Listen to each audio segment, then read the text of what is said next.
যদি কোনো ঘটনা আমাদের আমি খায়রুল কবির খোকন ভাই, অ্যাডভোকেট শিরিন সুলতানা আমাদের গ্রামের বউ, তিনজনকে এখানকার বাসিন্দা। পাশাপাশি আমরা অত্যন্ত সৌহার্দ্যপূর্ণ সম্পর্ক পরিবেশে একত্রে আমরা বসবাস করছি। আমাদের মধ্যে বন্ডিং খুবই ভালো, কারণ আমরা সবাই নরসিংদীর কিনা ভাবি। এই খোকন ভাই, আমি যে ঈদগার সিনিয়র ভাইস প্রেসিডেন্ট খোকন ভাই আমাদের উপদেষ্টা, আমাদের মসজিদে একসাথে নামাজ পড়ি, গতকাল এক জানাজা পড়ছি একসাথে। আমাদের বন্ডিংটা খুবই চমৎকার। আমি খোকন ভাইকে বলছি, আমি পাশ করলে আপনাকে চাবো, আমরা সবাই ইউনিয়ন নরসিংদী করতে চাই। আপনি পাশ করলে আমি পাশে আছি, যদি প্রয়োজন মনে করেন আপনার ভাইকে। আমরা চাই একটি সুন্দর নরসিংদী।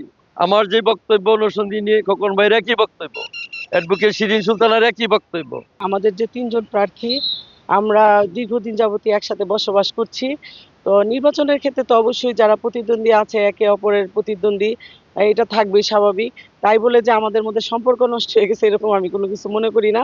ভোটাররা দেখা গেছে একই ওয়ার্ডের একই গ্রামের, ঠিক আছে, তারপরে ভোটাররা যাকে যোগ্য মনে করবে বলে মানে যোগ্য মনে করবে তাকেই তো ভোটটা দিবে।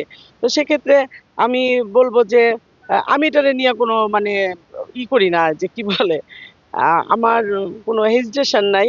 যদিও কাকতালীয়, তারপরে মনে করি যে আমাদের এখানে এটা আমাদের ভাগ্যের বিষয় যে আমরা একই ইউনিয়নে একই গ্রামে আমরা তিনজন প্রার্থীর মধ্যে আমাদের চমৎকার আমাদের সম্পর্ক রয়েছে। আমরা একে অপরের সাথে আমাদের মানে পারস্পরিক যে রিলেশন, অত্যন্ত সুন্দর সম্পর্ক রয়েছে।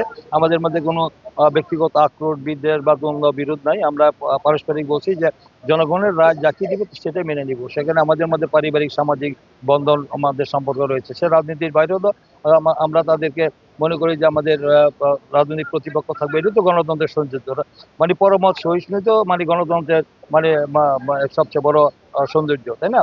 আমরা মনে করি যে তার গণতান্ত্রিক অধিকার আছে, আমারও গণতান্ত্রিক অধিকার আছে। আমরা পারস্পরিক আমরা একসাথে আসি।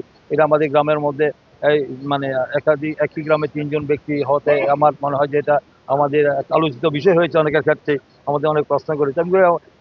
এটা আমাদের সৌভাগ্যের বিষয় যে আমরা একই গ্রামের তিনজন ব্যক্তি আমরা এই ত্রয়োদশ জাতীয় সংসদের নরসিংদী ১ সদর আসন থেকে প্রতিদ্বন্দ্বিতা করছি।